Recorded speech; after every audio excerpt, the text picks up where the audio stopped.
72 bar. This is our first live podcast, so we're glad to have a lot of friendly faces in the audience today. And yeah, welcome everyone to our first live episode of the Naval AM podcast. We're so happy to have you guys here. We have a few people that we wanted to thank. We want to thank Deborah and Marlene for hosting us here at 1972. good shout out. We also want to say thank you to our mentors and trailblazers, Shelly and Jody from Jody Media, right over there. And always present behind the scenes, Joe, that you guys heard on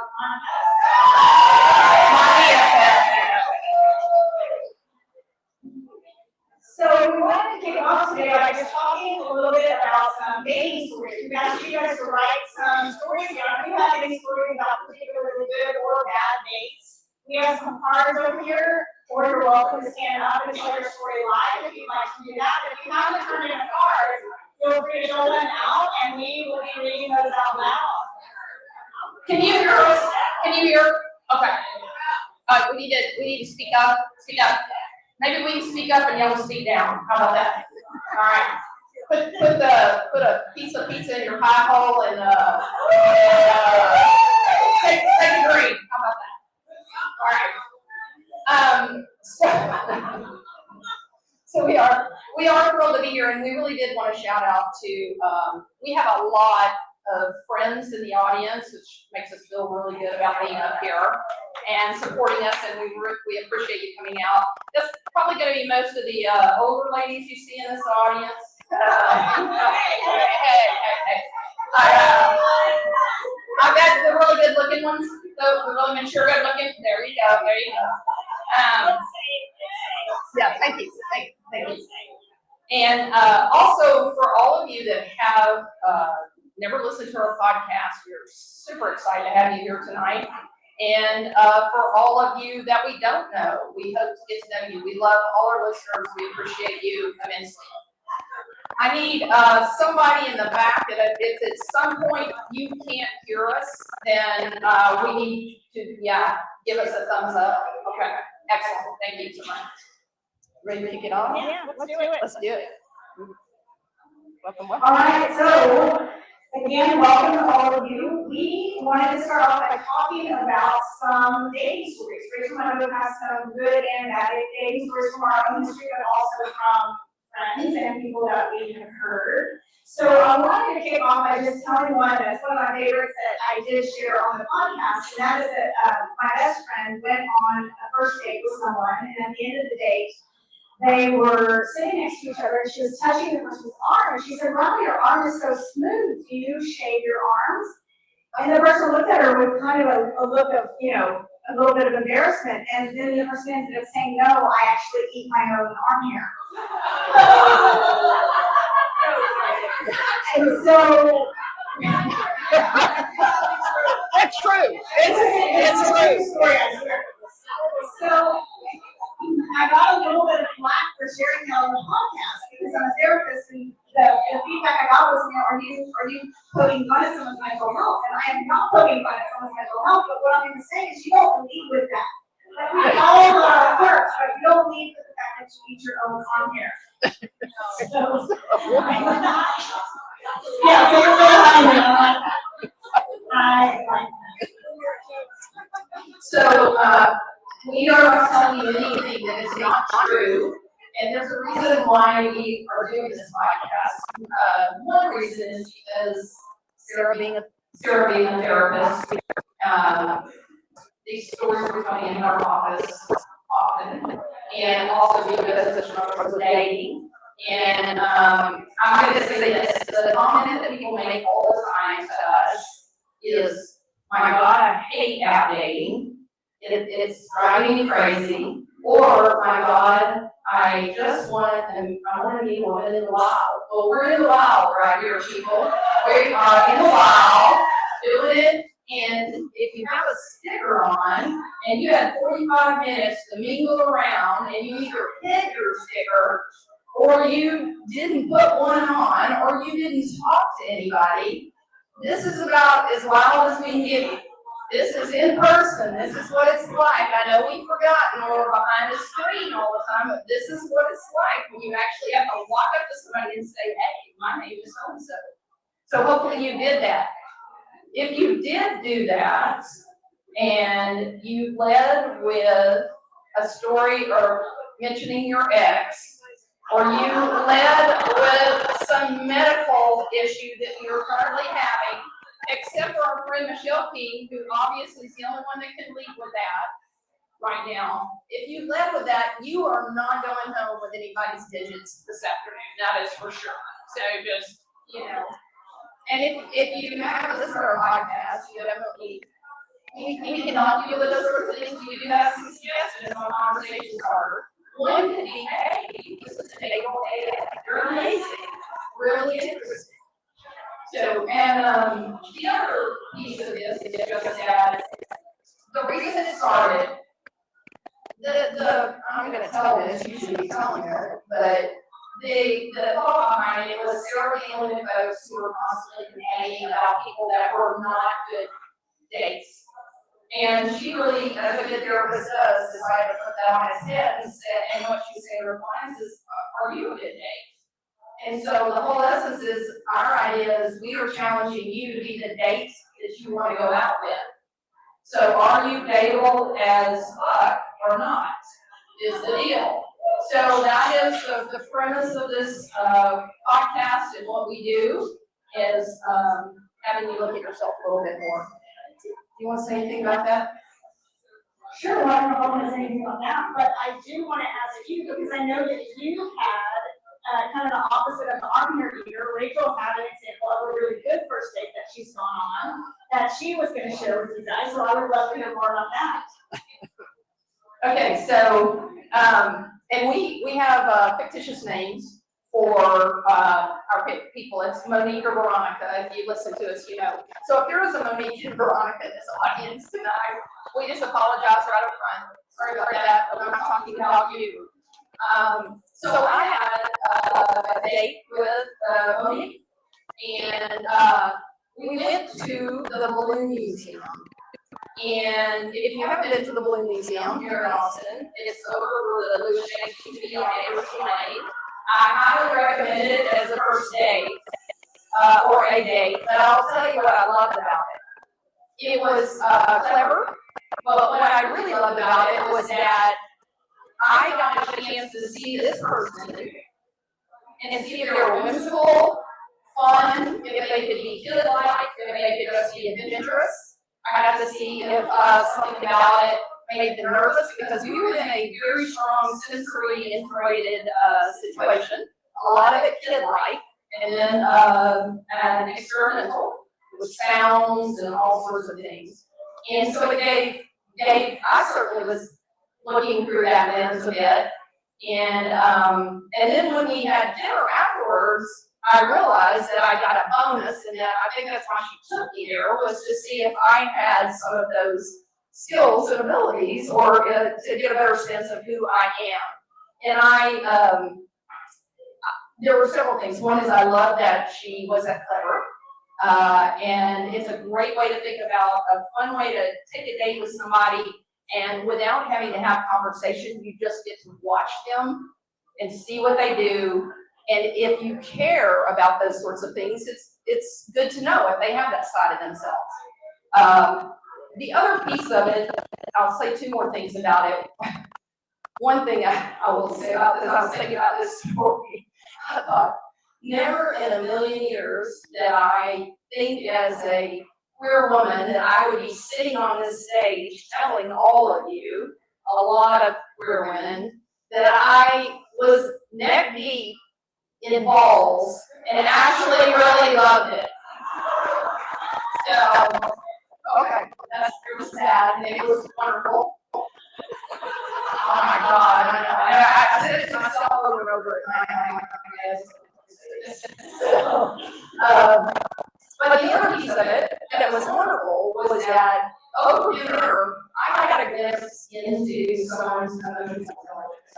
So it soaked up that opportunity it presented an easy conversation to see. And the piece that I loved was that she saw it too. She did it, I think, intentionally. And so I thought that was a great date.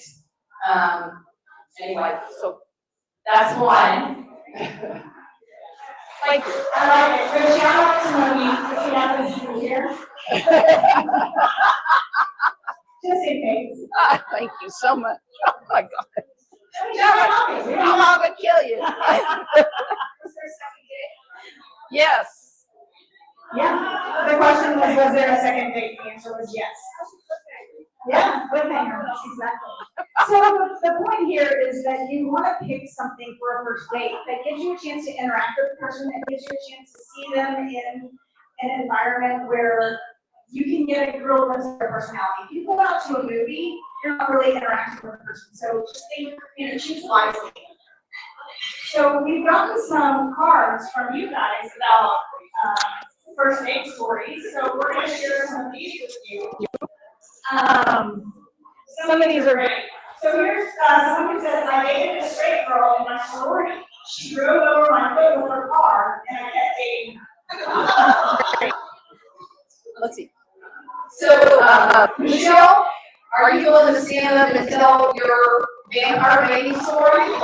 So, for all of you out there, this is Michelle Casanova. If you watch our podcast, Michelle was our first guest on our podcast, and she blessed us with this story. And I'm going to tell you, she's the only one so far that's been brave enough to do this in life. That's why we have these cards, because we were chicken and they're writing it down, and they won't stand up and do it. But Michelle here is a veteran on this microphone, so we'll give it to you, and let's hear about that crazy day here. Thank you, Rachel. Thank you, everybody, for coming out. Thank you, 1972, for having us here. And thank you to the Powers that got me some Monster parking right out front. That was very cool. So I'm an older person, and many years ago, when I first moved to Austin, I met somebody through the Chronicle dating ads. If you want to divulge, and just raise your hand if you're familiar with the back page of Chronicle accounts. And in a weird way, I really liked it because you didn't know what they looked like at first. So you weren't rejected until you met in person. And so that's a little bit different. So I was pretending to be a little bit older than I was, and I met somebody, and back then, you had an assigned phone number. And it wasn't your number, you both called into a safe number, and that's how you would do it. And, A safe number. A safe number. So we did some communication by phone, Like a safe word. like a safe word. I guess this is pretty much that, so you're not bullying people. So we had some conversation, and she said that she was goth. And at the time, this is like early 90s, she was, you know what that is? I'm like, oh, yes. So she said, why don't we meet at a bar on Red River? It was St. Patrick's Day. And I said, great, let's do it. I will be wearing this really big lime green bow in my hair. You will see me. I had not been to that bar. And when I went in, I actually ran into some people I knew, so I was playing pool. And then I feel a tap on the back of my shoulder, and I turn around, and there is a 6-foot-tall, amazingly, stunningly beautiful woman in full leather regalia with a long leather duster. She had these gloves, they were fingerless gloves, but they have the little spikes on the palm. You definitely needed a safe word. And I just looked at her, and I thought, I looked like, do you all know the Munsters? You know how they've got that one cousin that looks just regular? That's how I looked that night. And then I turn around and I'm like this. And she says, would you like to go to my apartment? And I'm like, absolutely. You know, I was an adult, and it was not young. So we left, and my car had been towed. So I'm getting in the car with the street number, and she's taking me to the tow yard so I can pick up my car. And she is like, I'm not kidding, she was 6 feet tall. We all know Victor Victoria, that movie, and how beautiful her face was. Like, this is what this woman looked like. I'm like, I'm not a dope, are you in your car? Yes. And this is pre-cell phone day. I'm fine, let's just do this. So we're driving down this really dark road, Slider at the time, I didn't have any lights. And I'm looking at her and I'm like, I'm sorry, but I need help to touch you. And I think I made her way more nervous than she made me. It was a little bit of a love connection. It was definitely a fantasy connection. But what I appreciated about it is, I recognized an opportunity for something that you don't just run into every day. I did feel safe. I knew that I wasn't going to be attacked. And I wish people these days could feel as safe as that. And we went out with, no, I'm going to be honest, we stayed in several nights. And then it ran its course and that was it.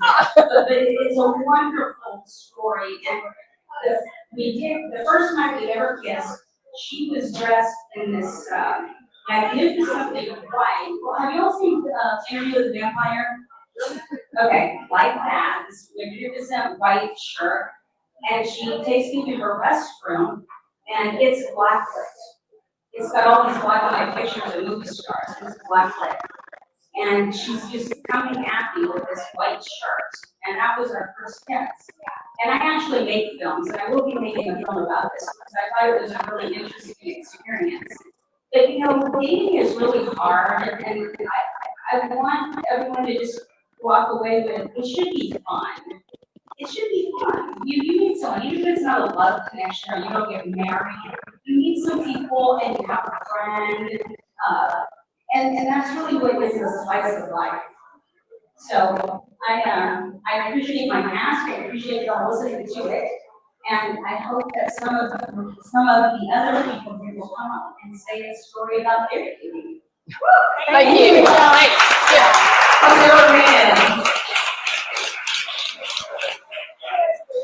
So the moral of that story is, you definitely should have a safe word. And take chances. You never know when you're gonna meet a vampire. All right, you wanna read another, do we have anybody else in the audience that's willing to come up here and tell a story? It could be a really great story. Okay, awesome. Okay. Are you gonna tell us, are you gonna do the one on the card? Because I think that's really good. That's all right, because Yeah, it's good. You do it. You read it? Yeah. I'll do that. Hi, you guys, I'm Allison Tucker. I'm single. So the story I'm going to tell you is about the first day. Several years ago, there was a wonderful jazz club open over on 360 and I know how to dance. And that's where I took her for our first date. And there was this lovely jazz music going, and booze was flowing at a normal rate. Nobody was over the clock. And conversation flowed. We finished dinner. It was pretty magic. I met this woman 25 years prior to this, and she found me online 25 years later.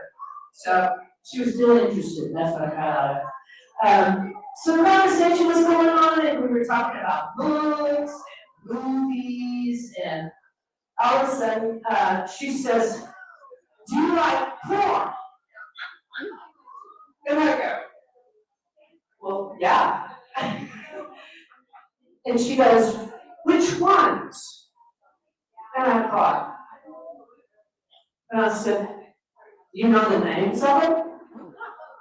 And she stopped really still, and she tipped her head and she looked at me and she said, "What is it exactly that you thought I just asked you?"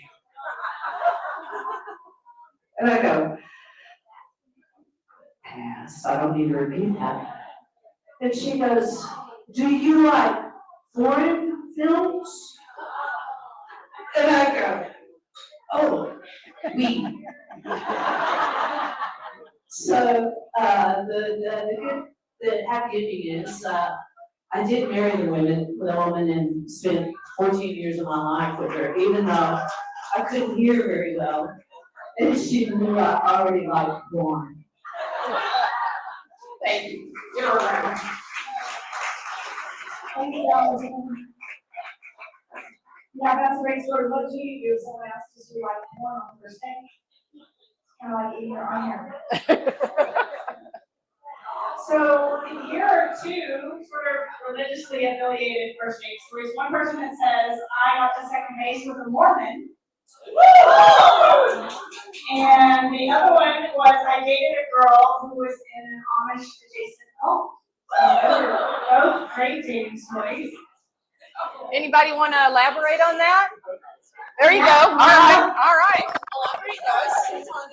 Oh, you come up? Yes. Okay. Come up. Yeah, come on. So,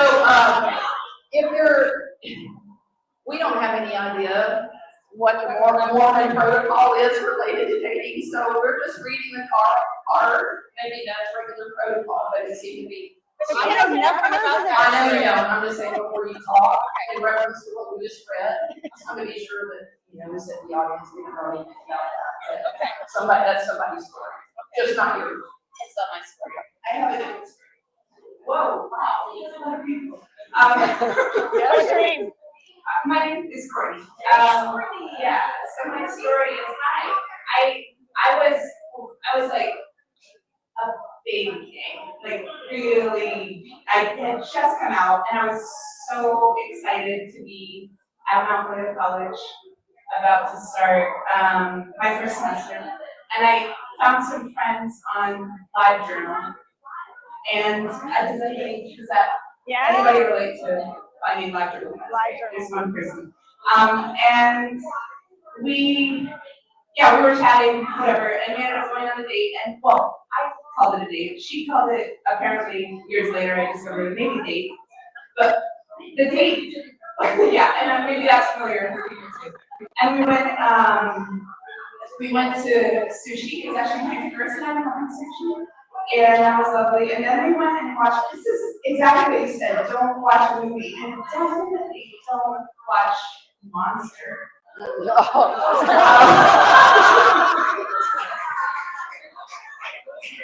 I actually didn't really know anything about the movie except Christina Ricci was in it, and she was so cute. That's all I knew.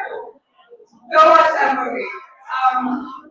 Yeah, so I was like really eager and excited, and just came out. I think it was probably my first date out, and she had just broken up with someone, and clearly this was like a rebound situation. And she went to, when we got home, I was still like, and she wrote a movie review and never talked about it. Except, actually, it was this friend, 5 years later, we met again in San Francisco and got married. 2 years. I'm single now. Do you have anything you want to say? Can you share this wisdom? This dating, good dates, bad dates? You don't? Oh, we should put a wrap on maybe something. Okay, anybody else have a dating story they would like to share before we wrap it up? I've got the one. Okay, we have one more from a card, and then we're gonna bring up Deborah and Marlene and talk about 1972. All right, so I'm gonna read this one off the card. Took a woman out to dinner and drinks, popped to the bar after dinner. Things got a little steamy. I do know who wrote this card, and I can imagine that it probably did get steamy. And a guy walked in wearing a dress, and she left with him and stuck her with the tab. Yeah. So we have told you some really great things, and we've told you some really. We have one more dating story. Oh, I'm sorry. This is my son, Grant. I'll make this as PG for a teenage as possible, but my mom is the host. So I went on a date with somebody on Tinder. And on the way to pick her up, which was 45 minutes away, she was in another town in Northern California. And I was locally on a mountain. That's a qualifier for why I went on a Tinder date that far away. And on the way there, I got a message from her that said, hey, by the way, I got wisdom tooth surgery this morning, so I'm a little woozy. And I was like, okay, this is weird, but let's go. Well, I picked her up, and I understood why she was woozy. She burped on the way into my car and had a half-drink 6-pack, 12-pack of Absolute Ribbon. And she got in my car and was like, what's up, dude? And I was like, oh my god, this is wild. So we get to the bar we're going to, and I go to the bathroom at some point. We're having a good time, but I go to the bathroom and I come back out, start first sitting in a man's face, and starts to like grab his shirt, tear it, like they're about to actually like throw down. And so I break up the fight. The bartenders break up the fight. They're like, they tell the guys, like, hey, you guys gotta get that fight. So the guys leave, and we're sitting there. We're like adrenaline pumping and stuff, and a Selena song was playing over the speaker, and she pulls me in for a fat kiss with cotton balls in the back of her mouth. And then she looks at me and asks me if I wanted to get some bitty bitty bum bum in the church parking lot next door. I'm done. Thank you. Excellent. We're just gonna guess what big big bomb bomb is. Yes, it was a Selena song after all. So before we bring these folks up, kind of putting a bow on this, those that watch the podcast know that we do have a topic, a main topic that we discuss, but there's just a lot of riffing between us. We've known each other a long time, and what we do like to do is laugh at ourselves because we are ridiculous sometimes, just absolutely ridiculous. And so we enjoy the humor and having fun with it, but we also throw in some what we think are some really great pearls of wisdom. So on this one, the takeaway, I hope, here is that these stories actually are real and they sound ludicrous, right? People are doing some crazy stuff out there. So when you get an opportunity to come to a bar like this and meet people in the flesh, you should take that, take advantage of that because you get a chance to talk, and chat with them and see if they're crazy or if they're a vampire. That's cool, whatever you want to learn about them. But so that's one thing is we want to support these women as much as possible because they're providing us a space to do what we said we want, and that's to gather. Yes. The other piece of this is just that when you're going out and dating, give some thought to what you're doing and what you're asking somebody to do with you, because it can be, as people know, Sarah and I are kind of lop them off like a bad young people. I mean, it can be a bad day, and you just may not get another one. So just giving some great consideration. Austin is full of great and fun things to do, and also just really considering what you might learn setting up dates so you can really get in somebody's head or bed or whatever you're trying to do. I don't know, but. So I have a challenge to everyone who's wearing a sticker tonight, or even single, is before you leave tonight, I want you to go up and initiate a conversation with someone that you don't know. If you're here, you have a sticker on because you're single and you want to meet people. So take the opportunity while you have this room full of amazing women to do that. So now, without further ado, we would like to bring up Deborah and Marlene. So we can get them without knocking. I apologize for this, but we're going to get them on the screen. You're good as long as we're not bothering you. All right, y'all shove in. I'm sorry, shove in so we can get you on the screen. We're trying to get this on we're live recording right now, so we're trying to get them in. Come on, Marlene, be brave, be bold. Right up in here, girl. Pretend like y'all touch each other sometimes. Get up in here. No. We're gonna pretend like we like one another. Here we go. We're hoping this turns out as a good enough recording for us to post as one of our podcasts. That remains to be seen because there are a lot of things, technology savvy. Yes, there you go. Thank you. There you go. All right. So first of all, we want to say thank you guys for creating this amazing space. Austin has been a really long time. So We have one guest on our podcast, and that's Michelle, who you heard from earlier, but we want to start by asking our guests to tell us about your first Miss World. So which one of you would like to go first? Come on. Go there you go, Marlene. Okay, first, just want to say this is completely out of my comfort zone. I am a very private person, and I'm a mom, and I'm a grandma. And I'm in education, so I hope I'm not gonna traumatize my students. Okay, here it goes. So I was probably 38, 39, had no idea I was gay. And we're using fake names. Yep. So Veronica. it's a Chris, because I don't know if any of you know that show, Aggie and Lacey. And one was Christine, but she went by Chris, and we had that show in South Africa as well. I loved it, I should have known them. Anyway, so Chris and I have been spending a lot of time together, and we were just having fun, moving off, and all of a sudden I don't know why, I just kissed her over her head, and then he said, "I have an issue," and I'm like, yes. Well, hell yes. Bring it. And it's like those things that you see on TV where you see these parts and they are transported to a different world. I'm like, my brain just went crazy and my body, and I'm like, wow, I've never actually experienced this before. And it was just amazing.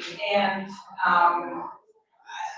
it was so many emotions and thoughts that ran through my head, but that's when I knew, this is what I want, and this is what I like. Thank you.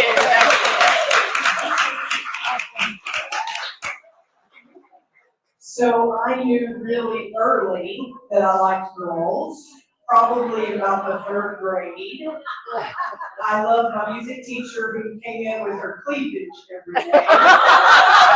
And her red lipstick, and she wore a dress every day. But I lived in a very small conservative town, so didn't really know a lot about it. And we didn't have the internet.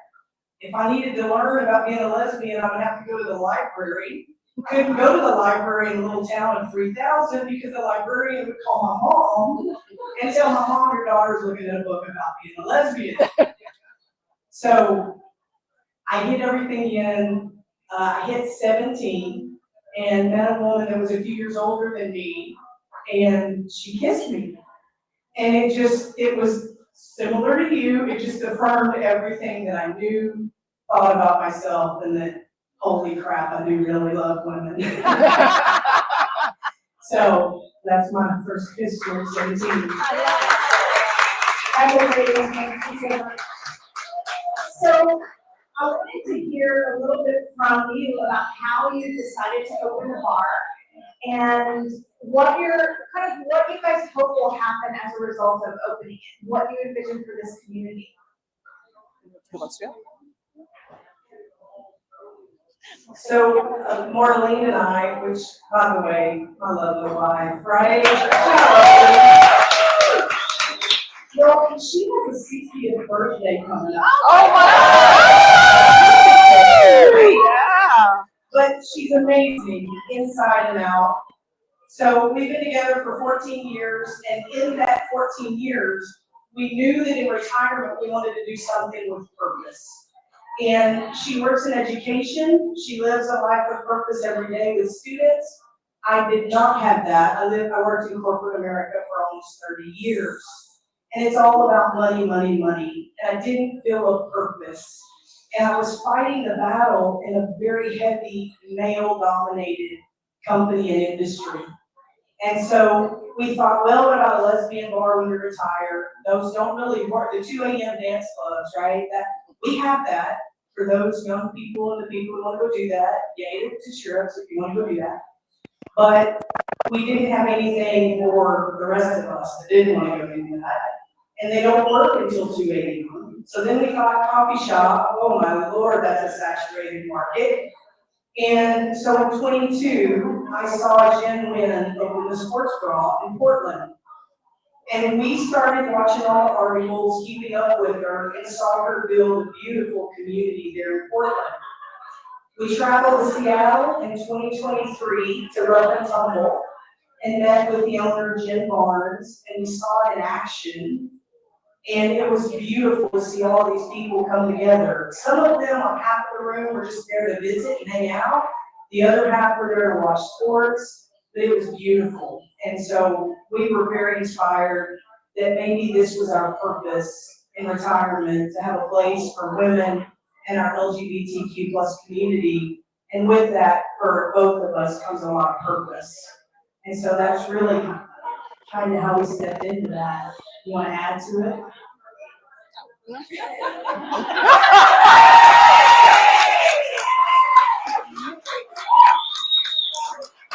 So if you were shooting for the moon, and this could turn into whatever you wanted it to turn into, what do you envision for the future of 1972?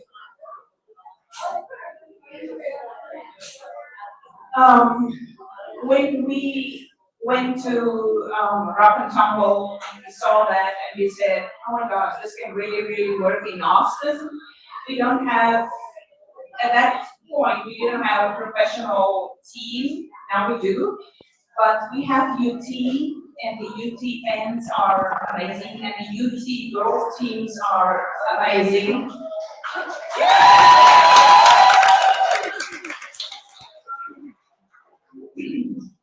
So we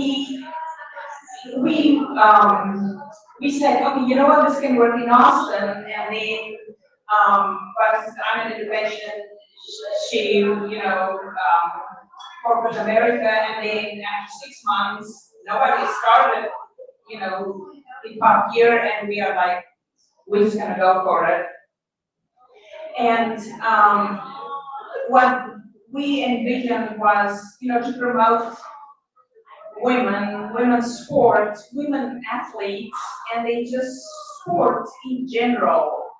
Like if you don't know about, the rules for soccer, you can come here and somebody will explain it to you. That's what, we love, and I love rugby, coming from South Africa, and I will explain all the rules to you.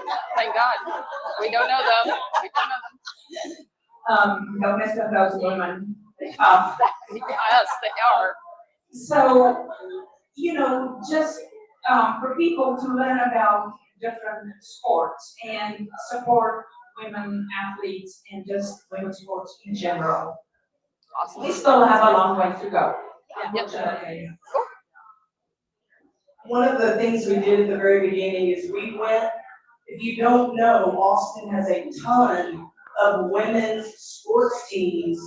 We have tackle football, we've got ultimate tennis, we've got rugby, a couple of teams of rugby, we have lacrosse, there is everything, basketball, there's women's basketball groups, volleyball, so we went to we didn't have granny basketball. Do y'all know we have granny basketball? Like, we're gonna have them here, and we're gonna have some grannies play some basketball with y'all. But we went to all of those teams and said, what do you need in a space like this? And they all said they wanted a space to meet their fans. They wanted a space to have fundraisers because most of them are nonprofit and need money. And they wanted a place to come watch their favorite sport and hang out. And so part of our vision is to be full of women, like all of you, meeting and hanging out, but to also be that for those local women's teams, because it is a ton of lesbian and non-binary brothers and sisters playing on these teams, and they need a space. And that's part of our vision, is to be that space for all of those folks here as well. Well, you guys are doing a fantastic job, Judy. So thank you so much for letting us host our podcast here tonight. Rachel, do you have anything else you want to say before we wrap up? Let's wrap up in the usual way. Okay. Oh, Deborah's got a story. So, first, give it up for these two ladies on the podcast. I told them the other day I'm happily married, but I still learn something every day from their podcast, even though I'm not dating. So, please spread the word, tell everybody you can about it. I think it's so informational and truly, I love it. Y'all have me, I'm driving down the road, laughing out loud, and it's really good. But the one thing I wanted to share, Sarah, I was in therapy for a while because I had a 10-year relationship that broke up years ago. And part of my process was to create a list. So for those of you out there dating, I want y'all to know about this list. I was told to create a column of what I wanted on the left, a column of what I did not want on the right, and in the middle was everything that I was neutral about. So I go and I fill out these, I think I've got it, I figured it out, and I go back and the therapist says, this is a process, it's not done. So I had to go back and define everything, like if I'm looking for kindness, I had to actually give example, what was kindness to me? What was I looking for in kindness? So I worked on this freaking list like 6 months with my therapist, 8 months, it was a long process. The only thing in the middle was kids, because I love kids. If I found someone with kids, great, if I don't, that's okay too. So I sit on this list after working so hard on it, and I really just said, okay, dear Lord, here's my list.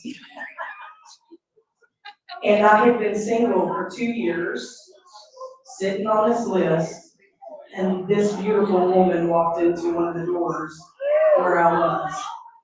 And she's the list. Like all the way to the kids. Kids and all. Yes, I got to help raise 2 beautiful children with this woman, but it worked. I was like, oh my God, this list worked. So create your dating list, what you want, what you don't want, and what's neutral, and really work the process because it works for me. See, I love it. I will go for therapy too. Awesome.